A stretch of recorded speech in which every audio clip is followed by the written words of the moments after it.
हमीद खान, रसखान, कबीर, मलिक मोहम्मद जायसी। जब Mohammed Shami fast bowling करके out करता है, पूरा देश ताली बजाता है। और जब सानिया मिर्जा टेनिस में भारत का नाम ऊंचा करती है, हम सभी खुश होते हैं। ये तय करना पड़ेगा। हमें लगा था कि 25-30 साल के बाद वोटों की सौदागरी कुछ बंद होगी, लेकिन अभी तक बंद नहीं है। कभी तो आप लोग निकलिए उससे बाहर। ये देश बदल रहा है और उनकी संख्या देख रहे हैं। कांग्रेस कहां थी, कहां चली आई, अखिलेश जी देखिए आप। और सर एक बात और मैं आज बताना जरूरी है सदन के स्मृति के लिए। राजीव गांधी को 400 सीट मिली, शाहबानों में वो इन लोगों के सामने झुके। उसके बाद आज तक कांग्रेस को बहुमत नहीं मिला। याद करिए आप, देश की हवा कहां बह रही है समझिए अखिलेश बाबू। और हमको आप इतना आलोचना करते हैं।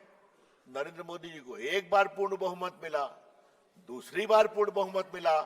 आप लोगों ने संविधान का कुछ मिसलीड करके धोखाधड़ी करके यूपी में कुछ गड़बड़ किया, जनता को समझ में आ गया तो हरियाणा जिता दिया, फिर आपके महाराष्ट्र जिता दिया, फिर दिल्ली जिता दिया और अब बिहार भी जिताने वाले। निश्चित रहिए आप।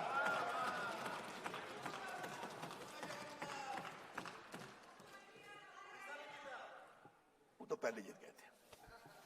सर मैं आपसे आज इस बहस के क्रम में कुछ और बड़ी बातें कहने की जरूरत है। ये जो 13 का कानून, सॉरी, बार बार कहा जा रहा है कि अच्छा लगा मुझे उपनेता ने, कांग्रेस ने कुछ कहा कि बदलाव पहले भी हुए हैं।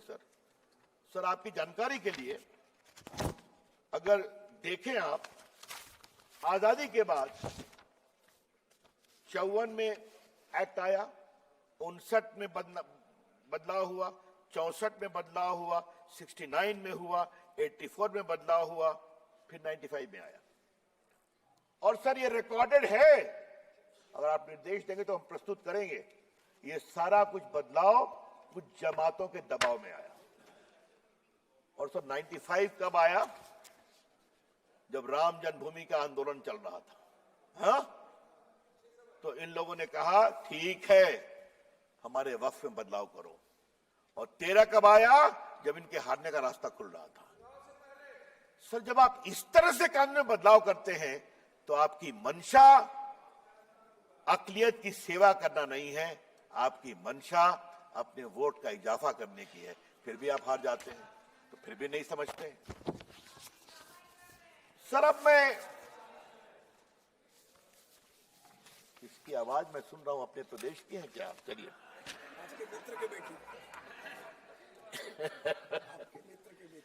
सर अब मैं कुछ संपत्ति पर आता हूं।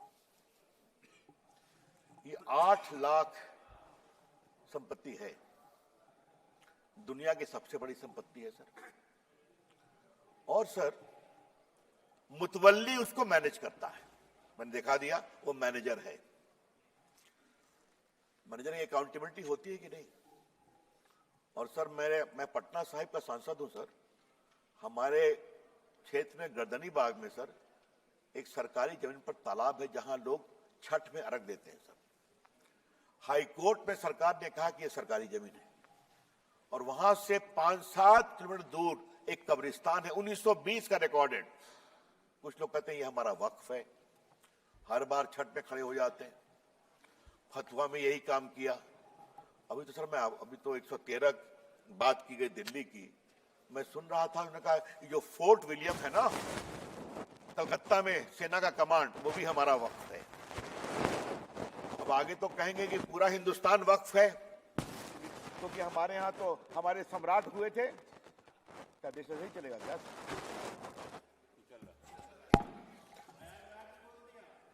अरे प्रयागराज में बोला, भोपाल में बोला, कहां नहीं बोला, मुंबई में बोला, जहां चले जाइए। सर ये देश ऐसे नहीं चलेगा।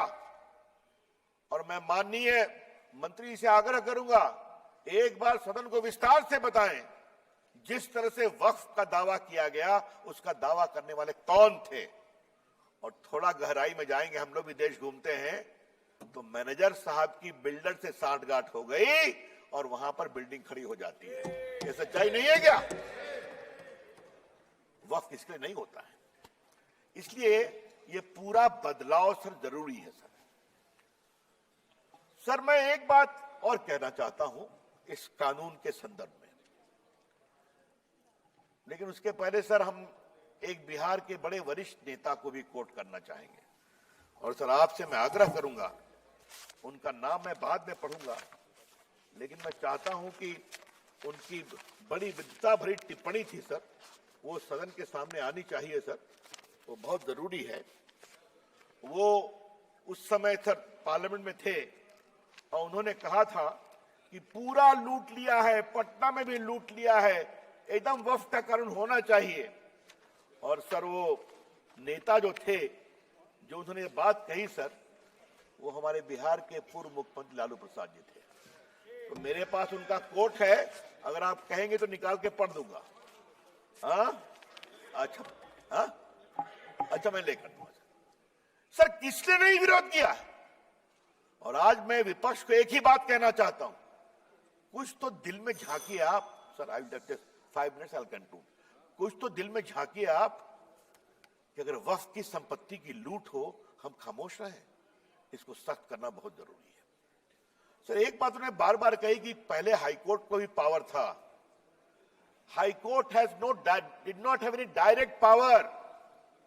हाईकोर्ट चाहे तो कॉल फॉर कर सकता है या कोई कंप्लेन कर सकता है।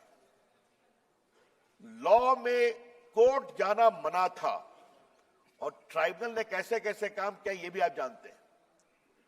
तो आज यहां पर कोर्ट में भी आप जा सकते हैं।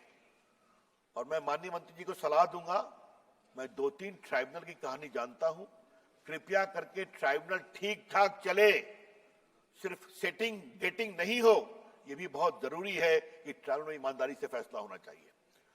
सर मैं आपसे इसलिए कहता हूं, ये जो बार बार आज कह रहे हैं, मैं इनसे एक सवाल पूछूंगा, मैं चाहूंगा कांग्रेस के जवाब दे इसको।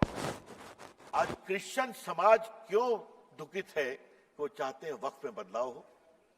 पूरे भारत के क्रिश्चियन समाज, केरला के क्रिश्चियन समाज, the Christian community and the churches are very very. Kerala के चर्च और जो ईसाई समाज है, उनको बहुत तकलीफ है कि उनकी संपत्तियों पे भी वक्फ द्वारा कब्जा किया जा रहा है। कभी सोचना ही पड़ेगा, कभी आपको भी सोचना ही पड़ेगा। हा? जिस तरह चल रहा है, उत्तर प्रदेश में भी बहुत से क्रिश्चियंस हैं आपके लखनऊ के आसपास, मालूम है ना आपको? अच्छा चलिए सर, 2-3 बिंदु बस देके अपनी मैं बात समाप्त करूंगा सर। नंबर 1, आप इस बिल का विरोध करते हैं तो क्यों करते हैं? इसका जवाब नहीं दे रहे। और मैं चाहूंगा सब लोग मेरी बात पर जवाब दें कि आपको इस बिल से क्या परेशानी है। नंबर 2, क्या आप चाहते हैं कि वक्फ की प्रॉपर्टी हड़पने, लूटने, दलाली, बिचौलियों के बीच में रहे, या गरीबों के लिए काम में आए, पसमंदा मुसलमानों के लिए काम में आए, बेटियों के लिए काम में आए? ये उसके लिए रास्ता खोलता है।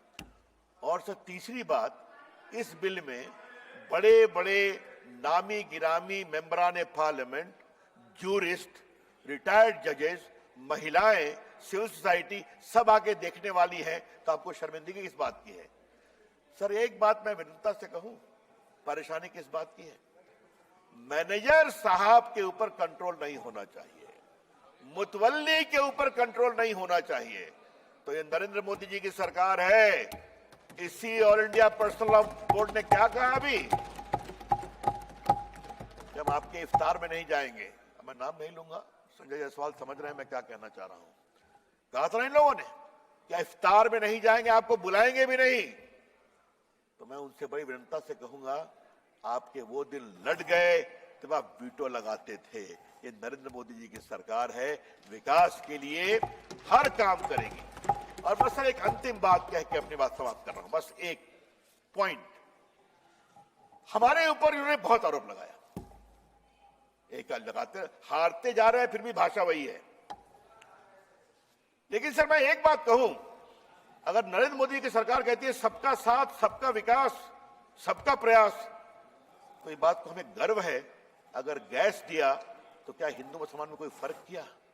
अगर शौचालय बनाया तो कहा हिंदू मुसलमान में फर्क करना है? अगर सड़कें बनी तो क्या ये कहा कि मुस्लिम गांव से सड़क नहीं जाएगी? वोट दो या न दो, हम जब सत्ता में हैं तो पूरे हिंदुस्तान को एक नजर से देखेंगे। सर जिस प्रदेश से हम आते हैं, जहां से गिरिराज जी भी आते हैं, वहां एक बहुत बड़ा चलता है मामला सर, इनने सड़क मत बनाई, यहाँ वोट ना मिल रही है ना? ये हम नहीं करते, हम सबको एक नजर देखते हैं, वोट दो या न दो। इसलिए कभी कभी आप कुछ तो हमसे सीखिए, ये देश के हित में है सर। मैं मोदी जी का अभिनंदन करता हूं, मंत्री जी का अभिनंदन करता हूं, गृह मंत्री जी का अभिनंदन करता हूं। हम ये बदलेंगे देश के लिए, अकलियत के लिए, खवातीनों के लिए। बहुत बहुत धन्यवाद। धन्यवाद।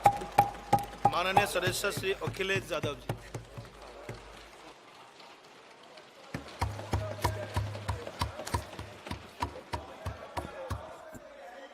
Please please. कोई बात नहीं, कोई बात नहीं। आज